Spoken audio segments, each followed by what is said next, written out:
Welcome to ఎక్స్ట్రాక్. అందరు బాగున్నారు కదా. ఒక ఇంట్రెస్టింగ్ గుడ్ న్యూస్ ఏంటంటే యాక్చువల్గా ఏఐ వల్ల జాబులు పోతాయని ప్రపంచం మొత్తం విపరీతంగా ఎగిరింది. పెద్ద పెద్ద కంపెనీలో అయితే ఇంకా అసలు అయిపోయింది, ఇంకా మేము లే ఆఫ్లు చేసేస్తాము, ఆల్మోస్ట్ మాకు డబ్బులు ఏఐ మీద ఇన్వెస్ట్మెంట్ చేయడానికి కావాలన్నారు. ఇప్పుడు సడన్గా ఏం జరుగుతుందంటే మైక్రోసాఫ్ట్, ఊబర్ వీళ్ళందరూ కూడా అగ్రిమెంట్లు క్యాన్సిల్ చేసుకోవడం, అంటే కాంట్రాక్ట్ ఎండ్ అయిపోతే రెన్యువల్ చేసుకోకపోవటము ఇలాంటివి చేస్తున్నారు అనమాట. సో ఎందుకు ఇది జరుగుతుంది అంటే ఇది మనకి గుడ్ న్యూస్ బ్యాడ్ న్యూస్ అనేది పర్టికులర్ వీడియోలో చెప్తా. యాక్చువల్గా చెప్పాలంటే 100% గుడ్ న్యూస్ అనేది చెప్పుకోవచ్చు. బట్ అసలు ఏం జరుగుతుంది ఏఐ ప్రపంచంలో? ఎందుకు మొన్నటిదాకా ఏఐ తోటి జాబులు పోతాయి అన్నారు, ఇప్పుడు ఏఐ వేస్ట్, ఈ మనుషులే బెటర్ అంటున్నారు అనమాట. అంటే కొంత మేబీ కొంచెం గ్యాప్ అయితే పడుతుంది కానీ బట్ స్టిల్ మళ్ళీ జాబులు వచ్చేటువంటి అవకాశాలు అయితే ఖచ్చితంగా ఉన్నాయని నాకు అనిపిస్తుంది. ఒక 3-4 రోజుల నుంచి విపరీతమైన న్యూస్ చక్కర్లు కొడుతుంది. ఏంటి అంటే ఈ పెద్ద పెద్ద దిగ్గజాలకి ఇన్వాయిస్లు, అంటే ఇప్పుడు అకౌంటింగ్ టైం కదా జనరల్గా, మే ఈ టైంలో ఒక్కొక్క కంట్రీలో ఒక్కొక్కలాగా ఉంటుంది, జూన్, జూలై, మే అని. సో ఇన్వాయిస్లు వచ్చిన తర్వాత ఒక్కొక్కళ్ళు చూసుకుంటే ఏంటంటే బడ్జెట్లన్నీ ఒక రేంజ్లో వెళ్ళిపోయాయి అనమాట. అంటే వీళ్ళు ఎంప్లాయీస్ని తీసేసి ఏఐ సిస్టమ్స్ మీద కోడింగ్ రాయిస్తే ఎంత ఖర్చు అవుతుందో ఫస్ట్ తెలియక అగ్రిమెంట్లు అన్నీ చేసేసుకొని ఇప్పుడు చివరికి వచ్చింది ఏంటి అంటే పెద్ద పెద్ద బిల్లులు చూస్తే బిలియన్లలో ఖర్చు అయిపోతున్నాయి అనమాట. సో మెయిన్ ఈ పర్టికులర్ టాపిక్ మీద మనం మాట్లాడదాం. మీరైతే లాస్ట్ వరకు చూడండి, వెరీ ఇంపార్టెంట్ టాపిక్. ఎవరైనా సబ్స్క్రైబ్ చేసుకునే వాళ్ళు ఉంటే సబ్స్క్రైబ్ చేసుకోండి. యాక్చువల్గా ఫస్ట్ మైక్రోసాఫ్ట్ తీసుకుందాం. సో మైక్రోసాఫ్ట్ ఏంటంటే రీసెంట్గా ఈ క్లౌడ్ కోడ్ అందరికీ 1,00,000 మంది ఇంజనీర్లకి ఈ యాక్సెస్ ఇచ్చేసి మీరు చాలా ఫాస్ట్గా చేసేయండి, నెల రోజులు చేసే పని ఒక్క రోజులో చేసేయాలి అని చెప్పారనమాట. దీంతో వీళ్ళు కూడా ఇంజనీర్లు కూడా ఉత్సాహం వచ్చింది. ఎందుకంటే మనము కోడ్ కూర్చొని టైపు కొట్టుకుంటా XYలు పెట్టి ఎక్స్క్లమేషన్లు పెట్టి అది పెట్టి ఇది పెట్టి ఫార్ములాన్ని రాసుకుంటూ కూర్చుంటే రోజులు నెలలు చాయ్ కప్పులు టీ కప్పులు అయిపోతూ ఉంటాయి అన్నమాట. సో అలాంటిది మనం ఒక ప్రాంప్ట్ ఇస్తే టక్కన ఒక పని చేసి పెడుతుంది అనుకోండి, అది సో ఈజీ అయిపోతుంది కదా. ఏంటంటే మనకు ఒక పర్టికులర్ కోడ్, ఇప్పుడు మన ఏరియాలో మన బ్రాంచ్లో మనం ఏదైతే మన టీంలో చేయాల్సిన పని ఏదైతే ఉందో మనం తొందరగా చేసేసి దాంట్లో తప్పులన్నీ ఐడెంటిఫై చేసేసి ఇచ్చేస్తాము. ఆ పక్క కోడ్ వాడని చేసుకుంటాడు, ఆ గిట్ హబ్లో అన్ని కలుపుకుంటారు, ఇక ఈ గోల్ అంతా నడుస్తూ ఉంటుంది. సో ఇప్పుడు ఇది జరిగింది ఇన్ని రోజుల నుంచి. సో అందరూ హ్యాపీ ఫీల్ అయ్యారు, కోడ్ ఫాస్ట్గా రాస్తున్నారు, పర్ఫెక్ట్ సిస్టమ్స్ అన్నీ మంచిగా పని చేస్తున్నాయి. చివరికి ఏమైంది అంటే రీసెంట్గా బిల్లు అన్నీ వచ్చిన తర్వాత అప్పుడు ఫైనాన్స్ డిపార్ట్మెంట్ వాళ్ళు అరే నాయన ఏంట్రా ఈ గోల, ఈ బిల్లులు ఏంటి, బిలియన్ల ఖర్చులు ఏంటి, ఎంప్లాయీస్కి ఇంకో 15-20 సంవత్సరాలు శాలరీ ఇచ్చినా కూడా ఇంత డబ్బులు అయిపోవేంటి అని అన్నారనమాట. ఎందుకు అంటే ఈ ఆర్టిఫిషియల్ ఇంటెలిజెన్స్ ప్రాంప్ట్ ఇంజనీరింగ్ ఏదైతే ఉందో అది సబ్స్క్రిప్షన్ బేస్డ్. జనరల్గా మనకి ఓటీటీలు ఇవి ఎలా అయితే సబ్స్క్రిప్షన్ బేస్డో ఇది కూడా ప్రతి ప్రాంప్ట్ మనము ఏదైతే దానికి ఇస్తామో ఆ ప్రాంప్ట్ని టోకెన్ అంటారనమాట. సో ప్రతి ఒక్క ఎంటర్కి ఒక టోకెన్ అనుకోండి. సింపుల్గా చెప్పాలంటే లేమన్ స్టైల్లో చెప్పాలంటే మీరు రీజనరేట్ అంటే ఒక టోకెన్, మాడిఫై అంటే ఒక టోకెన్, మీకు నచ్చిన కోడ్ నచ్చలేదు మళ్ళీ మార్చు అంటే ఒక టోకెన్. సో ఇలాగా ఎంప్లాయీస్ విపరీతంగా, అంటే ఇది టోకెన్ సిస్టము, దీనికి మీకు వెనకాల ఎవడో ఒకడు ఫైనాన్స్ సిస్టంలో డబ్బులు కడుతున్నారు. ఫర్ ఎగ్జాంపుల్ ఒక టోకెన్కి $1 అనుకోండి, మీరు ఒక 50 టోకెన్లు వాడారు అంటే ఒక్కొక్క ఇంజనీరు దగ్గర పర్ డే $300 వర్త్ ఆఫ్ టోకెన్లు వాడేస్తున్నారంట రఫ్గా.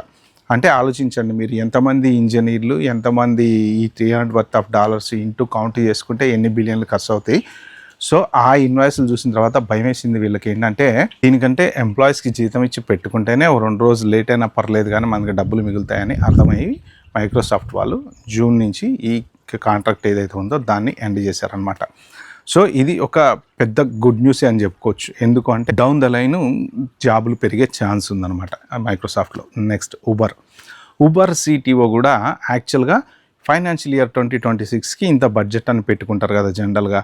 సో ఆ పెట్టుకున్నటువంటి బడ్జెట్ ఆల్రెడీ అయిపోయిందంట వాళ్ళది. ఏఐకి పర్ సపోజ్ 1.2 బిలియన్ ఎంతో పెట్టుకున్నారు వాళ్ళు సైడ్కి.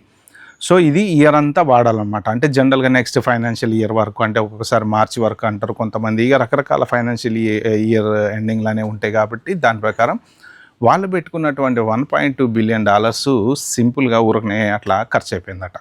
ఏంటయ్యా అంటే ఇలానే ప్రాంప్ట్ అందరూ వాడి ఆ టోకెన్లు ఈ టోకెన్లు, అంటే ప్రతి ఒక్క ప్రాంప్ట్కి రీజనరేట్ చేసినప్పుడు కానీ అడిగినప్పుడు కానీ టోకెన్లు వాడుతూ ఉంటారు కాబట్టి ఇలా ఉన్నటువంటి ఎంప్లాయీస్ ఎవరెవరికైతే ఏఐ క్లౌడ్ కోడ్ యాక్సెస్ ఇచ్చారో ఆ యాక్సెస్ ఇచ్చిన వాళ్ళంతా కూడా ఈ ప్రాంప్ట్లన్నీ వాడటం వల్ల మొత్తానికి వాళ్ళ బడ్జెట్ మొత్తం కరిగిపోయింది. సో అంటే ఇప్పుడు ఏఐ మీద ఇన్వెస్ట్మెంట్ చేయడానికి బడ్జెట్ అనేది లేదు. సో అదే కాకుండా ఒక గంటకి సిటిఓ నాగా గారు చెప్పింది ఏంటంటే, ఒక గంట మీటింగ్కి ఆయనకి వర్క్ ఇదంతా తయారు చేసుకొని వాళ్ళు పేపర్ వర్క్ చేసుకొని వెళ్తారు కదా, దగ్గర దగ్గర $1,200 ఖర్చు అయిందంట ఏఐ యూసేజ్ చేస్తే. అంటే ఈ ప్రాంప్ట్లు ఇచ్చి జనరేట్ చేస్తూ ఉంటే రీజనరేట్ అని డేటా గ్యాదర్ చేయమని గ్యాదర్ చేయమని ఇదంతా చేసుకునేటప్పటికి ఆయనకి $1,200 ఖర్చు అయిందంట. సో ఇలాగా వాళ్ళు కూడా రియలైజ్ అయ్యారు అనమాట. అంటే ఇప్పుడు మనం పెట్టుకున్నటువంటి బడ్జెట్ అయిపోయింది. సో ఈ ఇయర్ ఏఐ మీద స్పెండ్ చేయడానికి ఇంకా వాళ్ళ దగ్గర బడ్జెట్ అనేది లేదు. సో మళ్ళీ జనరేట్ చేసుకుంటారు, అది వేరే విషయం. స్టార్ బక్స్ కూడా అంతే అనమాట. స్టార్ బక్స్ కూడా వాళ్ళు రియలైజ్ అయింది ఏంటంటే, అంటే మనము ఇది ప్రాంప్ట్లకు అని చెప్పేసి టోకెన్లు తెగ తినేస్తుంది ఇష్టం వచ్చినట్టు. వీళ్ళు ఏంటంటే జనరల్గా ఇప్పుడు మనకు ఒక వర్క్ చేయమని ఇచ్చారనుకోండి ఆఫీస్లో, మనం కొట్టుకుంటూ కూర్చుంటాము కీబోర్డు. సో దాని వెనక బిల్లింగ్ జనరల్గా ఇప్పుడున్న బిల్లింగ్ అంటే ఏంటి, ఇప్పుడు మనం పనిచేసేటువంటి పని, ఏసీ ఖర్చు, కరెంటు ఖర్చు, ఆ కంప్యూటర్ వాడినందుకు దానికి ఏమన్నా ఈ లైసెన్స్లు ఏమన్నా ఉంటే ఆ సబ్స్క్రిప్షన్ లైసెన్స్ల ఖర్చు అవే ఉంటాయి అన్నమాట.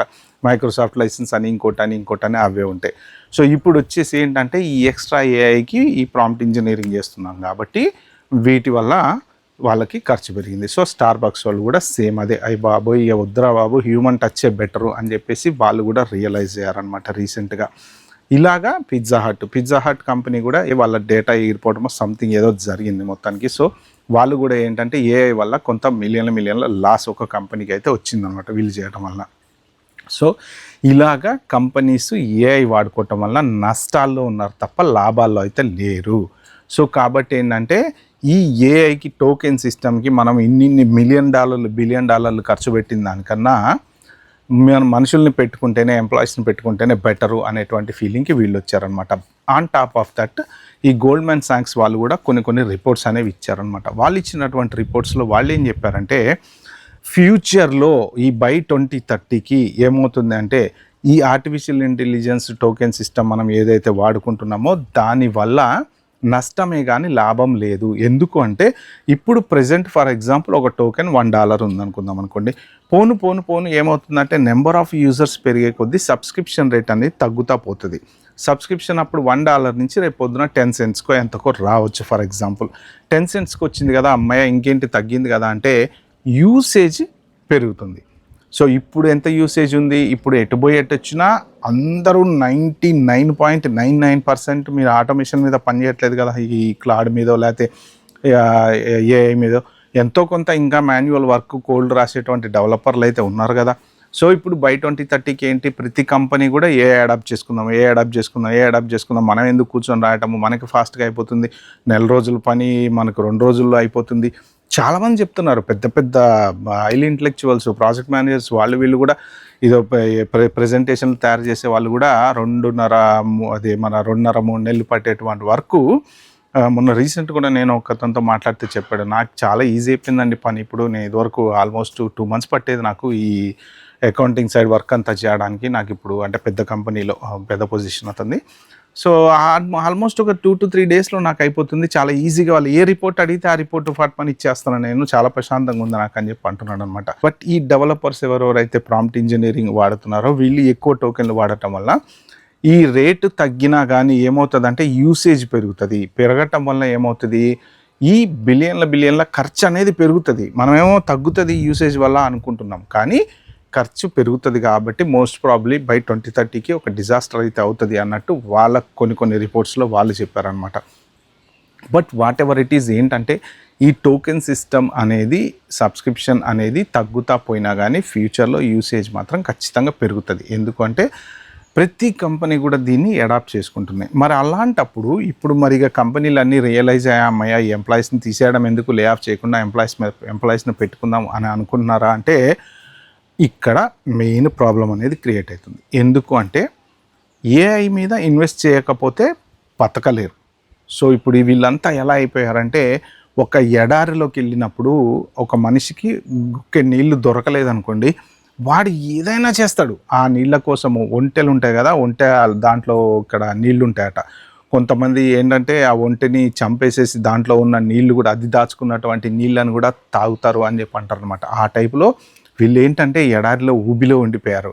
ఏ ఊబిలో అంటే ఏఐ మీద మనం ఇన్వెస్ట్ చేయకపోతే మనం వెనకబడిపోతామేమో, రేస్లో బిహైండ్ ఉండిపోతామేమో, కస్టమర్లు అందరి దగ్గర డబ్బులు తీసేసుకున్నారు. ఏంటంటే ఇక ఏఐ చేసేస్తే చూడండి ఇక మీ పనులు టక్క టక్క టక్క టక్క అయిపోతాయి, 6 నెలల పని 2 రోజుల్లో అయిపోద్ది, 3 రోజుల్లో అయిపోద్ది టైప్లో అందరి దగ్గర ఇన్వెస్ట్మెంట్లు తీసేసుకున్నారు. ఇప్పుడు వాళ్ళు కనుక ఏఐ ఇంప్లిమెంట్ చేయకపోతే ఫ్యూచర్లో పరిస్థితి ఏంటి అంటే వీళ్ళంతా కస్టమర్లంతా కూడా వెళ్ళిపోతారు, వాళ్ళకు ఉన్నటువంటి బిజినెస్లన్నీ పోతాయి. మరి ఎంప్లాయీస్ని ఎందుకు తీసేస్తున్నారు ఇట్లాంటి టైంలో అంటే ఇది బిజినెస్ పోకుండా ఉండాలి అంటే ఏఐ మీద ఇన్వెస్ట్మెంట్ చేయడం తప్ప వాళ్ళకి వేరే ఆప్షన్ అయితే లేదు. ఏఐ మీద ఇన్వెస్ట్ చేయకుండా మళ్ళీ డెస్క్టాప్ కంప్యూటర్ తీసుకొచ్చి ఒకరిని కూర్చోబెట్టి నాన్న కూడరా నాన్న అనే సిచ్యువేషన్ ఇంకా లేదు, అయిపోయింది. చాలా చాలా దూరం వెళ్ళిపోయింది ఇప్పుడు. సో అందుకని ఏంటంటే వీళ్ళు ఈ సర్వర్లు కొనుక్కోవాలి అంటే ఒక్కొక్క చిప్ కానీ అవి కానీ బోల్డ్ అంత కాస్ట్ అవుతుంది కదండి. ఇదివరకు ఒక ల్యాప్టాప్ ఉంటే మనం వర్క్ చేయగలిగే వాళ్ళం. ఈ ల్యాప్టాప్ మన దగ్గర ఉండే దాంతో మనం ఎక్కడ కనెక్ట్ అవుతున్నాం, పవర్ఫుల్ సర్వర్స్ కనెక్ట్ అవుతున్నాం. డేటా సెంటర్లో ఉండే ఆ పవర్ఫుల్ సర్వర్స్ కనెక్ట్ అవ్వాలంటే అది విపరీతమైన కాస్ట్ ఉంది. దాని మీద ఇన్వెస్ట్మెంట్ చేయకపోతే వీళ్ళ వల్ల కాదు, బతకలేరు. ఎందుకంటే 1 కాదు 2 కాదు కొన్ని వేల ఏఐలు వచ్చినాయి అన్నమాట. సో ఆ ఏఐలన్నీ వీళ్ళు మెయింటైన్ చేయాలంటే డబ్బులు కావాలంటే ఎంప్లాయీస్ని తీసేయాలి. బట్ ఈ ఏఐ రేస్లో ఏఐ గనక నేర్చుకొని అంటే కోడింగ్లో మనం బాగా పర్ఫెక్ట్గా ఎలా ప్రాంప్ట్ ఇంజనీరింగ్ చేయగలుగుతాం అనుకునేటువంటి వాళ్ళకు మాత్రం ఫ్యూచర్లో జాబులు పెరుగుతాయి. ఎందుకు అంటే కంపెనీ ఎలా ఆలోచిస్తుంది తెలుసా, మీకు ఒక టాస్క్ ఇచ్చినప్పుడు ఇప్పుడున్న పరిస్థితుల్లో ఎలా ఉండేది టాస్క్, ఒక ఎక్స్పీరియన్స్డ్ పర్సన్ ఈ టాస్క్ని ఎలా హ్యాండిల్ చేస్తాడు, ఎంత ఫాస్ట్గా ప్రాజెక్ట్ చేయగలడు, ఎంత తక్కువ బడ్జెట్తో తక్కువ టీమ్ తోటి మనం ప్రాజెక్ట్ క్లోజ్ చేయగలడు అనేది ఆలోచించేవాళ్ళు. అలాగా ఇప్పుడు ఈ ఇంటెలిజెంట్గా ప్రాంప్ట్ అంటే మీరు 4 సార్లు ఇచ్చేటువంటి 4 రీజనరేట్లు నొక్కేటువంటి ప్రాంప్ట్ 2 రీజనరేట్లోనే మీకు పని అయిపోవాలి అంటే మీతోటి కంపెనీకి యూజ్ ఉంటుంది అనమాట. సో మీరు నేర్చుకోవాల్సింది ఏంటంటే ప్రాంప్ట్ ఇంజనీరింగ్లో కూడా టాలెంట్ అనేది ఇంప్రూవ్ చేసుకోవాలి. సో ఇక ముందు ఎవరెవరు మిగిలిపోతారు అంటే జనరల్గా ఈ ప్రాంప్ట్ ఇంజనీర్స్ ఎవరెవరైతే ఉన్నారో వాళ్ళు కంపెనీకి బడ్జెట్ సేవ్ చేయగల అంటే ఇప్పుడు ఇతనికి నేను వర్క్ ఇస్తే ఇతను నాకు $1 మిలియన్ ఖర్చుతో చేయాల్సిన పనిని $500,000 చేయగలడు అనుకున్న వాళ్ళకి జాబ్స్ ఖచ్చితంగా పెరుగుతాయి అన్నమాట. కానీ ఈ మిడిల్ ఏదైతే ఉంటుందో ఈ డాక్యుమెంటేషన్ అని తర్వాత ఈ మధ్యలో వేరే మనం డేటా ఎంట్రీ అని ఇంకోటని మాన్యువల్ టెస్టింగ్ అని ఇట్లాంటి వాటి మాత్రం జాబులు ఖచ్చితంగా డెఫినెట్గా పోతాయండి. ఎందుకంటే ఇవి టోకెన్లతో పెద్ద పని లేదు. వీటికి ఏంటంటే ఇప్పుడు ఆ ప్రాంప్ట్ ఇంజనీరింగ్ డెవలప్మెంట్కి యూజ్ అయ్యేది ఈ జనరల్ టెస్టింగ్ ఏంటంటే వీటికి కూడా ఎంతో కొంత ప్రాంప్ట్ ఇంజనీరింగ్ అనేది ఉన్నా అవి సిస్టమ్స్ అన్ని సాఫ్ట్వేర్స్ తోటి కనెక్ట్ చేసుకున్నారు కాబట్టి ఆటోమేటిక్గా దాని అంతటా అదే టెస్టింగ్ చేసుకుంటుంది, డిఫెక్ట్లు ఐడెంటిఫై చేస్తుంది, చేసినవి అదే ఫిక్స్ చేసుకుంటుంది. ఈ సిస్టమ్స్ ఎప్పుడైతే డెవలప్ అవుతుందో ఈ middle management, project management, data entry, తర్వాత ఒక మీటింగ్కి వెళ్ళినప్పుడు మనం ఎవరెవరితో ఏం మాట్లాడామని డేటా గ్యాదర్ చేసుకొని ఇవి డాక్యుమెంటేషన్ తయారు చేయటము. సో ఇలాంటి ఈ మిడిల్ వేర్ ఎవరెవరైతే మధ్యలో ఉన్నటువంటి వాళ్ళు ఉన్నారో వాళ్ళ ఉద్యోగాలు మాత్రం ఖచ్చితంగా పోతాయి. కానీ అదర్ దాన్ దట్ ఎవరైనా మీరు ఇంప్రెస్ చేసి నేను తక్కువలో బడ్జెట్ ఎక్కువ కాకుండా చేయగలను అనేటువంటి వాళ్ళకి మాత్రం ఖచ్చితంగా జాబ్స్ అయితే ఉంటాయి. ఏఐ బబుల్ మాత్రం ఖచ్చితంగా ప్రస్తుతానికైతే బరస్ట్ అయిందని చెప్పుకోవచ్చు. బట్ ఇంకా ముందు ఎలా ఉంటుంది అనేది తెలియదు. అంటే మరి వీళ్ళు అన్ని కంపెనీలు అగ్రిమెంట్లు క్యాన్సిల్ చేసుకుంటూ ఉంటే వాళ్ళు కూడా ఏదో ఒకటి ఆలోచిస్తూ ఉంటారు కదా. సో ప్రస్తుతానికైతే నెక్స్ట్ ఎవరి జాబులు సేఫ్ అంటే మాత్రం ప్రాంప్ట్ ఇంజనీర్లకు, అది కూడా మీరు మీ కంపెనీ ఇచ్చినటువంటి బడ్జెట్ కన్నా తక్కువ బడ్జెట్లో చేయగలిగితే మాత్రం ఖచ్చితంగా మీ జాబ్ అయితే సేఫ్ అని అయితే చెప్పుకోవచ్చు అనమాట. మిగిలిన వాళ్ళు మాత్రం మీరు స్కిల్ అప్డేట్ చేసుకోండి. ఇక స్కిల్ అప్డేట్ అంటే ఏం చేసుకోమంటావు అంటే దానికి ఆన్సర్ లేదు, రకరకాల స్కిల్లు ఉన్నాయి. ఇప్పుడు చూడండి మీరు ఒక వీడియో క్రియేట్ చేయాలంటే కూడా మొన్నటిదాకా ప్రాంప్ట్ ఇచ్చి వీడియో క్రియేట్ చేసేవాళ్ళం, ఇప్పుడు ఏఐ ఏజెంట్ వచ్చింది. సో నేను ఆల్రెడీ ట్రై చేశాను, ఒక సింపుల్ ఏఐ ఏజెంట్ ఇస్తే అదే ఒక 7-8 మినిట్స్ వీడియో క్రియేట్ చేసుకుంటుంది. కాకపోతే అది కూడా చెప్పాను కదా టోకెన్ సిస్టము, తర్వాత మంత్లీ ఇంత కట్టగలిగితే 2.5 గంటల సినిమా కూర్చొని సింపుల్గా తీయచ్చు. ఎవరు అవసరం లేదు, టాలెంట్ ఉంటే చాలు హ్యాపీగా తీసేయచ్చు. సో అది పరిస్థితి. ఒకవేళ ఇది వీడియో చెప్దాం అనుకుంది. వీడియో కానీ మీకు నచ్చినట్టుంటే ప్లీజ్ అండి లైక్ చేసి subscribe my channel. Thank you, bye, have good day.